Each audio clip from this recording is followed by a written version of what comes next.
Hello everyone, and welcome to my channel, and today I'll be reading Wriothesley Listener by me. So let's get into it. At first he thought he would enjoy this. After all, it was a little break from his work down in Mirapide, and it was a way to help him relax. And the TV going on a date, and spending just 3 days with you, on the surface, surely it could not bring any trouble at all. But perhaps he was being a little bit too optimistic. After all, the reason people were present in Mirapide was because of the trouble on the surface. And maybe he just thought that things had gotten better. If only because the crime rate has been going down a little bit. Maybe the two of you were just unlucky then. Because right now, as he looked around for you, he couldn't find you at all. And you had to go off of a pure instinct. It was getting quite late after all. And now, he could only wonder where you would be, and why you would disappear. You told him that you had only wanted to buy some snacks, and he had let you, considering that he never actually needed to be with you most of the time. You were safe, and he knew you would be able to protect yourself. But now he regrets it. He was trying to prepare a little surprise for you, so when you came back home, you would find something to smile about. And now it seems like there wasn't anything at all. No you, and nothing. Because right now, he was not even at home. He was wondering where you would be, searching alleys and places. And it came to his attention that none of the garden mechs were actually working right now. No patrols. So, it only heightened his senses, and he knew something had to be wrong. He found you near the blacksmith, looking for you in the alley, and the sight that greeted him was nothing short of horrifying and maddening. You were slumped over on the floor, a hand over your stomach, and there was blood on your shirt, blood on your hand, and the way you were slumped over, with your eyes barely open, it was nothing reassuring at all.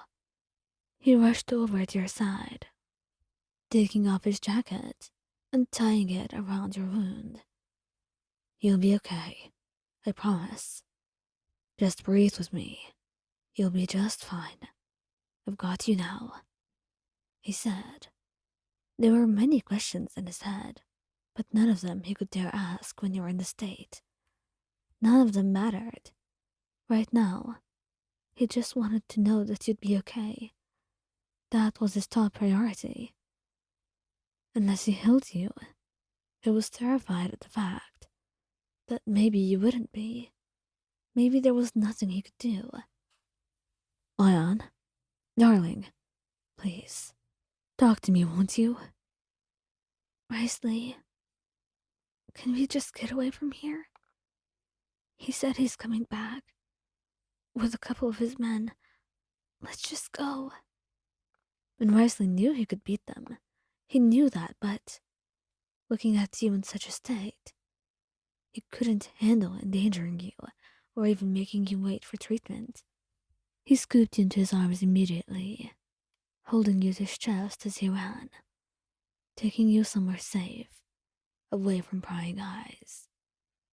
And soon, you were able to make it to your home. But no matter how many doctors he tried calling to get in contact with, nobody was responding at all. And Cedrine, getting to Mirapide would be so slow. It seemed that he had no choice. He knew how to do it. He had to do it before, after all. Stitching wounds and more than that. For himself and for others. But doing this for you would be difficult. For him emotionally. And for you as well. Darling, I need to tell you something. Look, I can't get in contact with the doctor right now. But I just need you to do something for me. And to be strong. I already know you are. Just hold on to this.